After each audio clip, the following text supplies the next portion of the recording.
പിതാവിന്റെയും പുത്രന്റെയും പരിശുദ്ധാത്മാവിന്റെയും നാമത്തിൽ ആമേൻ. അമ്മേ പരിശുദ്ധ അമ്മേ, അമ്മേ പരിശുദ്ധ ദൈവമാതാവേ, കൃപാസനത്തിലൂടെ ഞങ്ങളുടെ ദേശത്തിനും അമ്മ മധ്യസ്ഥം തേടി തന്ന എല്ലാ അനുഗ്രഹങ്ങൾക്കും കൃപകൾക്കും ഞങ്ങളിപ്പോൾ ഹൃദയം നിറഞ്ഞ നന്ദി പറയുന്നു.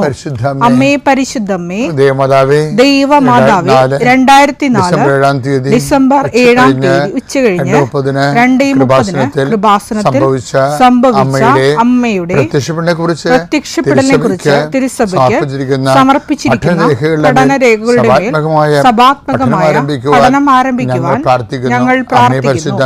അമ്മേ പരിശുദ്ധമേ, ഭൂസ്വർലോകങ്ങളുടെ രാജ്ഞിയായ അങ്ങേയ്ക്ക് ഭൗമസംരക്ഷണത്തിനായി പ്രപഞ്ചപ്രകൃതിയെ തന്നെ തിരുസഭ പ്രതിഷ്ഠിക്കുവാൻ ഈ പ്രത്യക്ഷീകരണം വഴി ഇടയാക്കണമേ. പരിശുദ്ധമേ, ജപമാല മാതാവേ, സകല കൃപാസനം പ്രാർത്ഥനയോടും ചേർത്ത് ഞങ്ങളിപ്പോൾ പ്രാർത്ഥിക്കുന്ന ഈ കുടുംബത്തിന്റെ പ്രത്യേക നിയോഗം പറ മക്കളെ.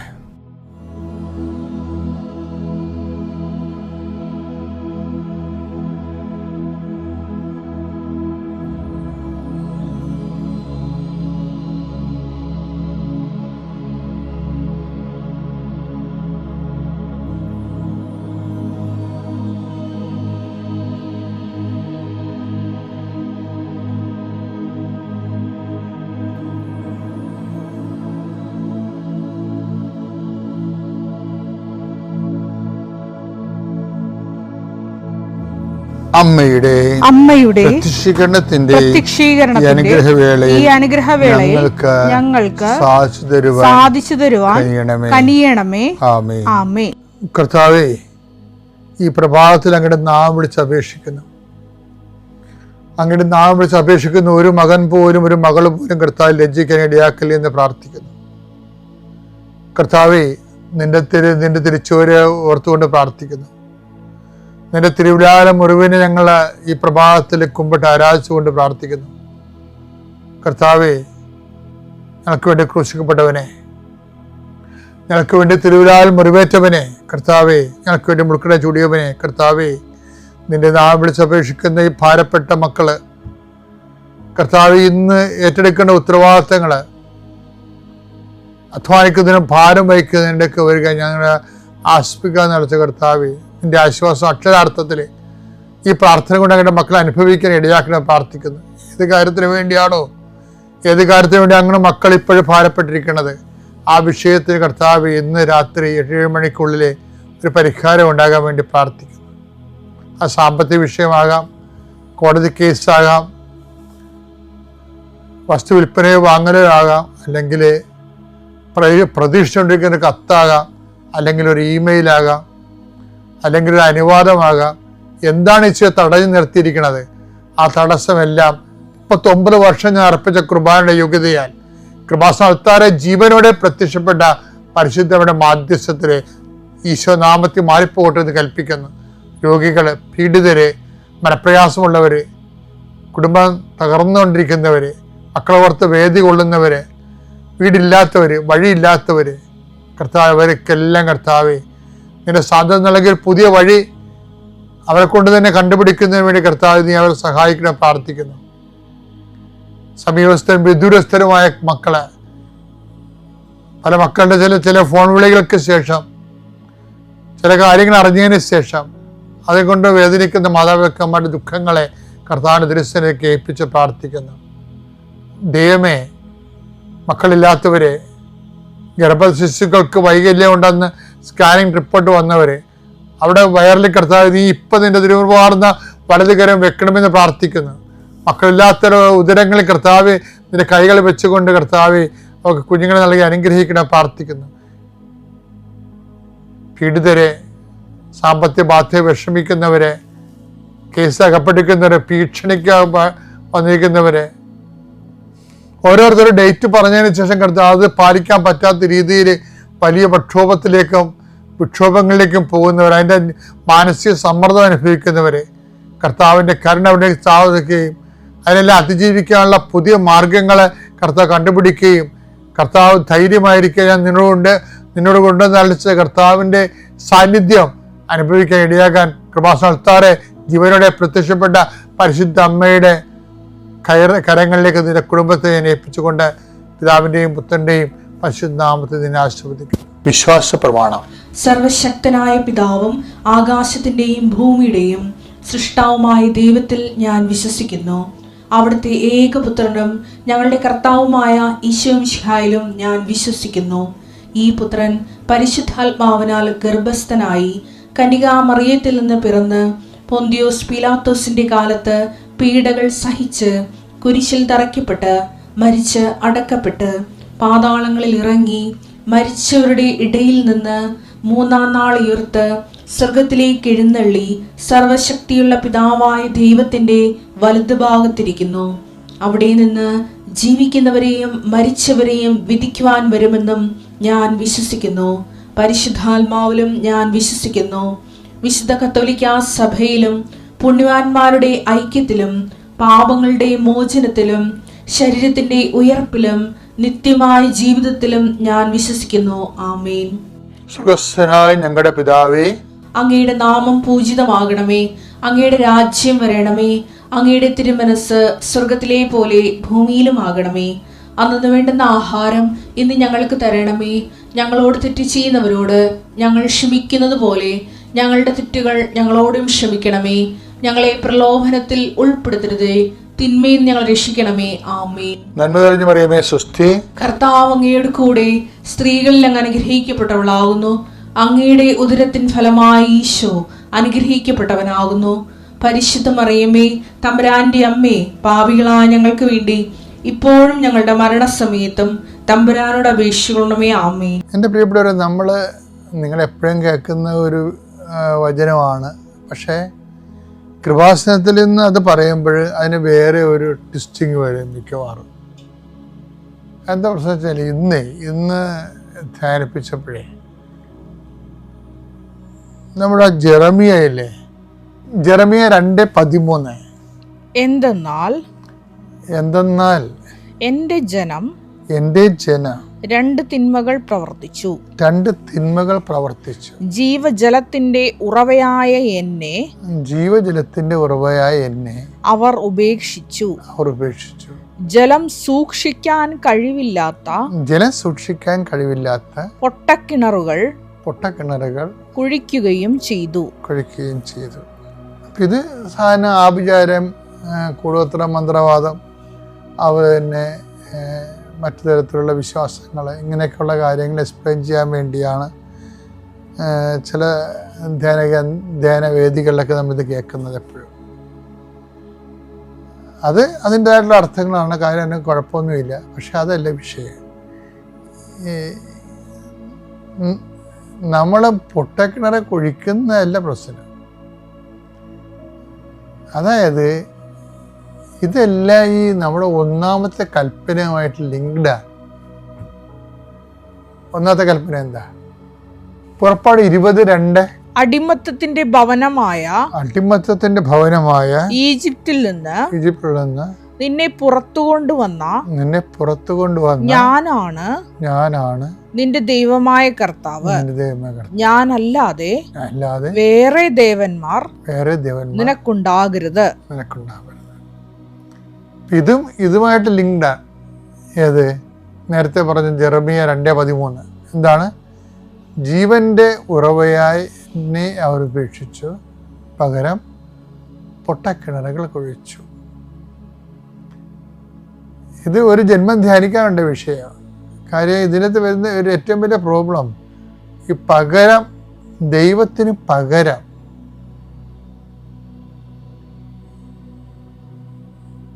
ഒരു അതർ ഗോഡ് എപ്പോഴും ഇങ്ങനൊരു നിഴല് പോലെ നമ്മൾ ഫോളോ ചെയ്യുന്ന ഒരാളാണ് അതർ ഗോഡ്. അതർ ഗോഡ് എന്ന് പറയുമ്പോൾ ദൈവത്തെ നമ്മൾ അവോയ്ഡ് ചെയ്യുന്ന, ദൈവത്തെ അവോയ്ഡ് ചെയ്യുന്ന സിമ്പിളാണ്. ദൈവവചനം അവോയ്ഡ് ചെയ്യുമ്പോൾ ദൈവത്തെ അവോയ്ഡ് ചെയ്യുന്നതിന് തുല്യമാണ്. ഞാൻ ചില സമയത്ത് ഓർക്കുകയും, ദൈവം എന്തോ ഒരു കരുണയുള്ള ആളാണ്. ദൈവത്തിൻ്റെ കരുണയിലാണ് നമ്മൾ ജീവിച്ചിരിക്കുന്നത് മുഴുവനും. കാര്യം ദൈവത്തിൻ്റെ വചനങ്ങൾ, മിക്ക വചനങ്ങളും തന്നെ സിമ്പിളാണ്. വചനങ്ങൾ സിമ്പിളാണ്. കർത്താവ് പറഞ്ഞിട്ടുണ്ട്, എൻ്റെ വചനം മത്തായി 11:30, എന്തെന്നാൽ എന്റെ നുകം വഹിക്കാൻ എളുപ്പമുള്ളതും എന്റെ നുകം വഹിക്കാൻ എളുപ്പമുള്ളതും ചുമട് ഭാരം കുറഞ്ഞതുമാണ്. ചുമട് ഭാരം കുറഞ്ഞതുമാണ്. അപ്പൊ കർത്താവിന്റെ കാലത്ത് യഹൂദന്മാരുടെ ജൂഡൈക് ലൈഫില്ലേ, ഭാരം കൂടിയതായിരുന്നു. അതാണ് ഈശോ അങ്ങനെ പറയണത്.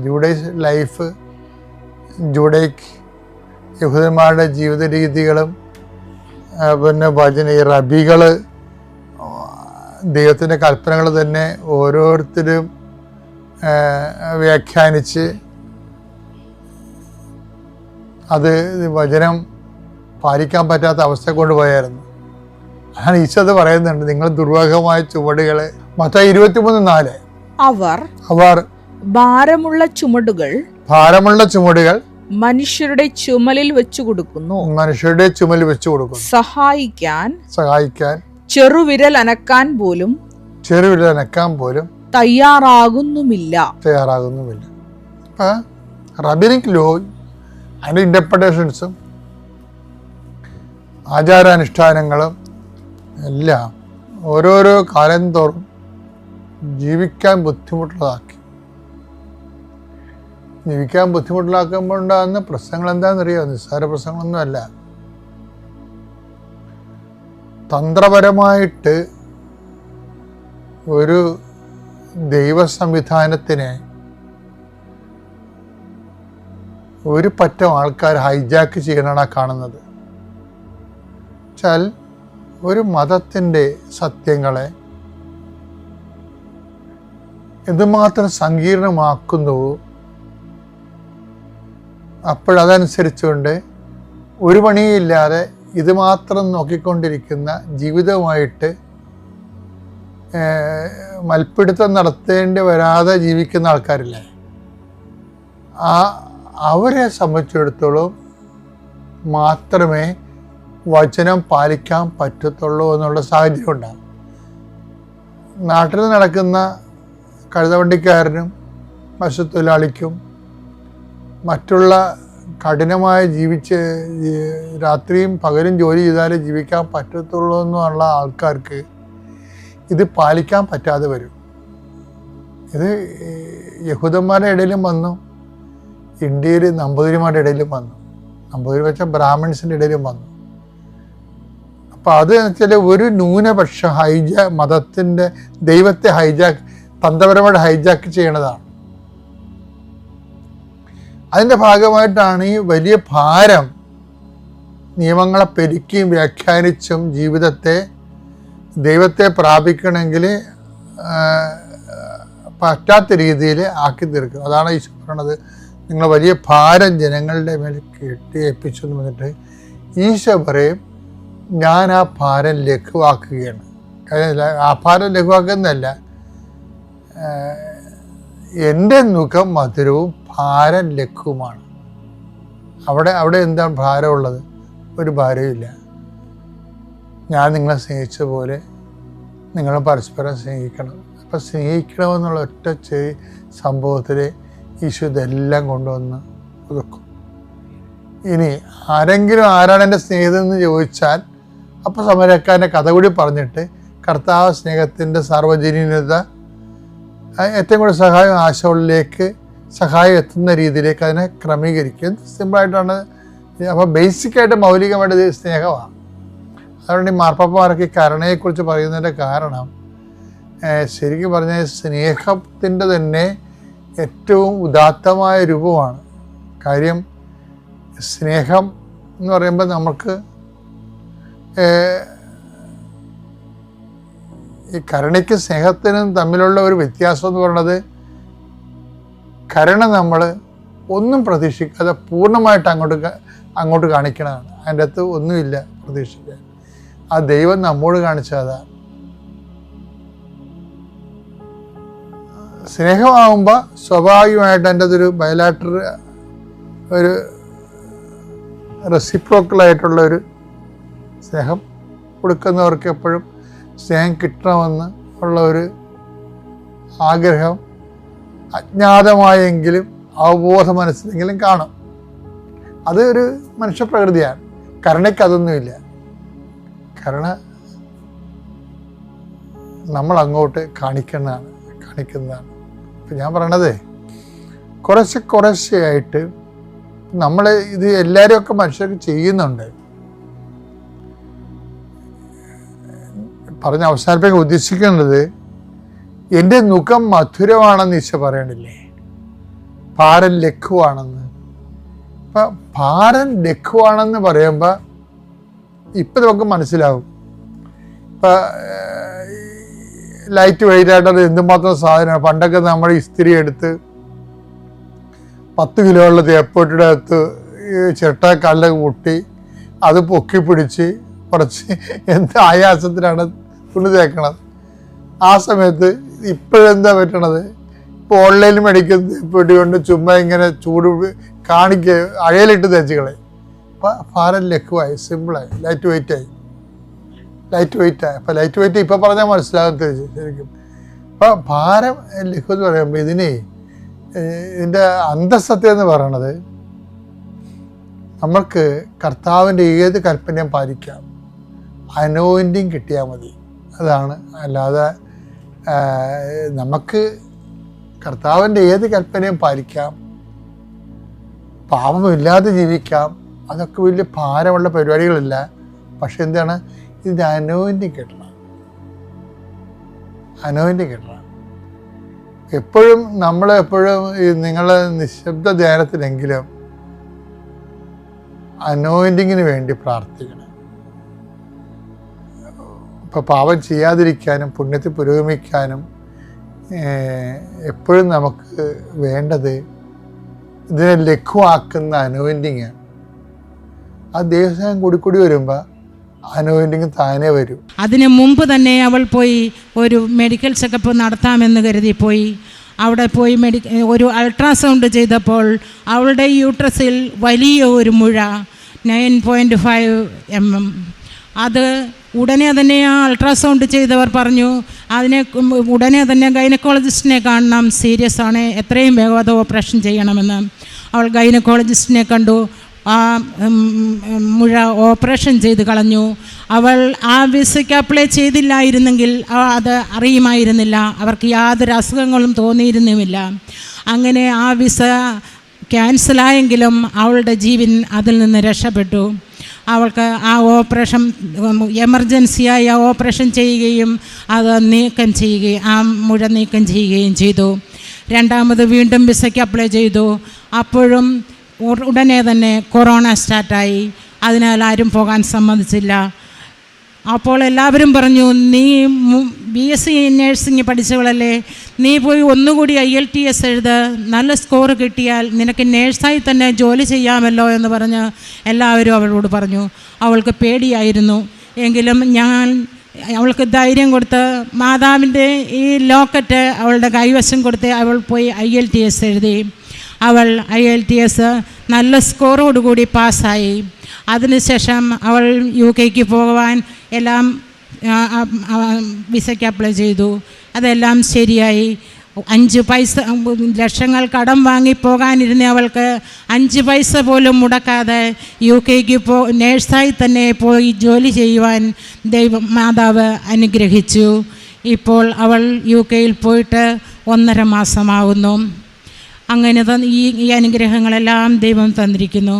പിന്നെ എനിക്ക് ജോലിയില്ലായിരുന്നു. ഞാൻ ഈ അസുഖങ്ങളുമായി കഴിഞ്ഞിരുന്ന സമയത്ത് ഡോക്ടർമാർ പറയുമായിരുന്നു ടെൻഷൻ ഉണ്ടാകാതിരിക്കാൻ എന്തെങ്കിലും ജോലി ചെയ്യണമെന്ന്. ഞാൻ ജോലിക്കായി മാതാവിനോട് പ്രാർത്ഥിച്ചു. ചെറിയ ഒരു ശമ്പളം മതി, എൻ്റെ അസുഖങ്ങൾ നീങ്ങാനും എനിക്കൊരു ടെൻഷൻ മാറിക്കിട്ടാനും വേണ്ടി എനിക്ക് ചെറിയ ശമ്പളത്തിൽ എനിക്കൊരു ജോലി കിട്ടണം. ഞാൻ മാതാവിനോട് ആവശ്യപ്പെട്ട ശമ്പളത്തിൽ നിന്ന് എനിക്ക് പോയി വരുവാൻ കൂടി ഉള്ള ചിലവ് കൂട്ടി മാതാവ് എനിക്കൊരു ജോലി തന്നു. ഞാൻ ചോദിച്ചത് അതെൻ്റെ കയ്യിൽ കിട്ടുകയും അതിൽ എൻ്റെ യാത്ര ചിലവിന് വേറെ പൈസ കൂട്ടി എനിക്ക് ഒരു ശമ്പളത്തിൽ എനിക്കൊരു ജോലി കിട്ടി. അങ്ങനെ ഞങ്ങൾ ഇപ്പോൾ എല്ലാവരും സമാധാനത്തോടുകൂടി കഴിയുന്നു. ഇനിയും ഒത്തിരി അനുഗ്രഹങ്ങൾ, എനിക്ക് ചെറുതും വലുതുമായ അനുഗ്രഹങ്ങൾ ഒത്തിരി എനിക്ക് മാതാവ് തന്നിട്ടുണ്ട്. എനിക്ക് ഷുഗർ കൂടുതലായിരുന്നു, ഇൻസുലിൻ എടുക്കുന്നുണ്ട്. അതിൽ നിന്നെല്ലാം ഇപ്പോൾ ഒത്തിരി കുറവ് വന്നിട്ടുണ്ട്, നോർമലായിരിക്കുന്നു. എനിക്ക് ഗുളികകളുടെ എല്ലാം അളവ് കുറച്ചു, ഇൻസുലിൻ്റെ അളവ് കുറച്ചു. അങ്ങനെ എല്ലാം എനിക്ക് മാതാവ് സാധിച്ചു തരുന്നുണ്ട്. ഞാൻ എന്നും മാതാവിനെ വിളിച്ചപേക്ഷിക്കുന്നു. എൻ്റെ എല്ലാ ആവശ്യങ്ങളിലും എനിക്ക് മാതാവിനെ കൈവിടാതെ നോക്കിക്കൊള്ളുമെന്ന് ഞാൻ പൂർണ്ണമായും വിശ്വസിക്കുന്നു. എൻ്റെ മക്കളെയും കുഞ്ഞുമക്കളെയും എല്ലാവരെയും അമ്മയുടെ തൃക്കരങ്ങളിൽ സമർപ്പിച്ച് എല്ലാവർക്കും, മറ്റുള്ള എല്ലാ മക്കൾക്കും വേണ്ടി പ്രാർത്ഥിച്ചുകൊണ്ട് അമ്മയ്ക്കും തിരുക്കുമാരനും നന്ദി പറഞ്ഞു, കോടാനുകോടി നന്ദി പറഞ്ഞുകൊണ്ട് ഞാൻ നിർത്തുന്നു. പരിശുദ്ധ അമ്മയ്ക്കും ഈശോയ്ക്കും 1000 നന്ദി. അമ്മയും ഈശോയും എനിക്ക് തന്ന 2 അനുഗ്രഹങ്ങൾക്ക് നന്ദി പറയാനാണ് ഞാനിവിടെ നിൽക്കുന്നത്. ഞാൻ 2021 മാർച്ചിലാണ് ഞാൻ ആദ്യമായി ഉടമ്പടി എടുക്കുന്നത്. ഞാൻ ഉടമ്പടി എടുക്കാൻ കാരണം ഉണ്ടായത് എൻ്റെ ഭർത്താവിൻ്റെ ജോലി നഷ്ടപ്പെട്ട ഒരവസ്ഥയിൽ വന്നപ്പോഴാണ്. 2020 കൊറോണ വന്നതിന് ശേഷം നവംബറോടുകൂടിയാണ് ഭർത്താവിൻ്റെ ജോലി നഷ്ടപ്പെട്ടത്. എയർലൈൻസിലായിരുന്നു ജോലി. അപ്പോൾ ഞാനും കുഞ്ഞും ഭർത്താവിൻ്റെ വിസയിലായിരുന്നു അവിടെ താമസിച്ചിരുന്നത്. അങ്ങനെ നവംബറിൽ ജോലി നഷ്ടപ്പെട്ട് ഞാനും കുഞ്ഞും ആദ്യം തിരിച്ച് നാട്ടിലേക്ക് പോന്നു. അത് കഴിഞ്ഞ് ഡിസംബറിലേക്ക് വരെ ഭർത്താവ് അവിടെ വേറൊരു ജോലിക്കായി അപ്ലൈ ചെയ്ത് വെയിറ്റ് ചെയ്തു. പക്ഷേ യാതൊരു നടപടികളും ഉണ്ടായിരുന്നില്ല. ഒരു സ്ഥലത്ത് നിന്ന് ഇൻ്റർവ്യൂ കോളോ അല്ലെങ്കിൽ ഒരു വേക്കൻസിയോ ഒന്നും കിട്ടിയില്ല. അങ്ങനെ ഡിസംബർ 2020 ഡിസംബർ 26 ഭർത്താവും തിരിച്ച് നാട്ടിലേക്ക് പോന്നു. അത് കഴിഞ്ഞ് നാട്ടിൽ കുറേ സ്ഥലങ്ങളിൽ ജോലിയൊക്കെയായി അപേക്ഷിച്ചു. പക്ഷേ യാതൊരുവിധ ഇൻ്റർവ്യൂകളോ അല്ലെങ്കിൽ ഒരു വേക്കൻസിയോ ഒന്നും ലഭിച്ചില്ല. അങ്ങനെ വല്ലാതെ വിഷമിച്ചിരിക്കുന്ന അവസ്ഥയിൽ ഞാൻ മാതാവിനോട് പ്രാർത്ഥിച്ചിരുന്നു. ആ സമയങ്ങളിൽ ഞാൻ യൂട്യൂബിലൂടെയാണ് കൃപാസന മാതാവിനെ പറ്റി അറിയുന്നത്. അത് കഴിഞ്ഞ് അങ്ങനെ കുറച്ച് മാസങ്ങൾ കടന്നുപോയി. അവിടെ നിന്ന് എൻ്റെ ഒരു കസിൻ ചേട്ടൻ UK അപ്പോൾ ആ ചേട്ടൻ വഴി ഞങ്ങൾക്കൊരു വേക്കൻസിയുടെ കാര്യം വിളിച്ചു പറഞ്ഞു. പക്ഷെ ഒരിക്കലും പ്രതീക്ഷിച്ചിരുന്നില്ല അങ്ങനെ ഒരു വേക്കൻസി ആ ചേട്ടനിൽ നിന്നും പറയുമെന്നും. അത് എനിക്ക് തോന്നുന്നു, ഞാൻ വിശ്വസിക്കുന്നു മാതാവും ഈശോയും തന്നെയാണ് ആ ചേട്ടനെ കൊണ്ടത് ഞങ്ങളിലേക്ക് അറിയിച്ചതെന്ന്. അങ്ങനെ അതിനായി ഞങ്ങൾ ഒരുങ്ങി തുടങ്ങി. അതിൻ്റെ ഒരുക്കമായിട്ട് ഞാൻ ഇവിടെ വന്ന് ഉടമ്പടി എടുത്തു. ഇവിടെ വന്ന് മറിയൻ ഉടമ്പടി ഇവിടെ വന്ന് എടുത്തു. മാർച്ച് 21 2021. ആ ഉടമ്പടി എടുത്ത ശേഷം ഞാൻ അതിനായി ഒരു കോഴ്സുകൾക്കും പിന്നെ മറ്റു IELTS അങ്ങനെ കുറച്ച് കാര്യങ്ങൾക്കായി ഞാൻ തയ്യാറെടുത്ത് തുടങ്ങി. അതെല്ലാം ചെയ്തുകൊണ്ടിരിക്കുമ്പോൾ അതിൻ്റെ കോഴ്സുകളുടെ സർട്ടിഫിക്കറ്റ് എല്ലാം ലഭിച്ചു.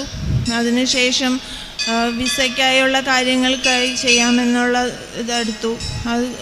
അതിനുശേഷം 3-4 മാസത്തേക്ക് യാതൊരുവിധ നടപടികളും ഉണ്ടായിരുന്നില്ല. അത് കഴിഞ്ഞ് പ്രാർത്ഥിച്ച് ആ സമയങ്ങളിലെല്ലാം പ്രത്യക്ഷീകരണ പ്രാർത്ഥനകളും എല്ലാം ചൊല്ലുമായിരുന്നു. അതുകൂടാതെ കാരുണ്യ പ്രവർത്തികൾ ചെയ്യുമായിരുന്നു. അങ്ങനെ 2021 ഡിസംബർ 24 വൈകുന്നേരം ഒരു 7 മണിക്ക് എൻ്റെ കസിൻ ചേട്ടൻ വിളിച്ചു പറഞ്ഞു, വിസയ്ക്കായുള്ള പേപ്പറുകളെല്ലാം സബ്മിറ്റ് ചെയ്യുകയാണ്, നിങ്ങൾ നന്നായി പ്രാർത്ഥിക്കുക, വേറെ കുഴപ്പങ്ങളൊന്നും ഇല്ലെങ്കിൽ എത്രയും വേഗം കയറി പോരാൻ പറ്റുമെന്ന്. അങ്ങനെ അന്നും ഞങ്ങൾ പ്രാർത്ഥിച്ചിരുന്നു.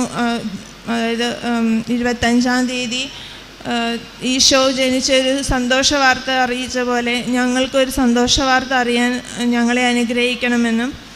അതുപോലെ തന്നെയാണ് 24 വൈകുന്നേരം 7 മണിക്കാണ് എനിക്ക് ആ കോൾ വരുന്നത്. അവിടെ നിന്ന് ഒരു ജനുവരി 2023 ഒരു 15-ാം തീയതിയോടുകൂടി എൻ്റെ വിസ പേപ്പറുകളെല്ലാം സബ്മിറ്റ് ചെയ്തു.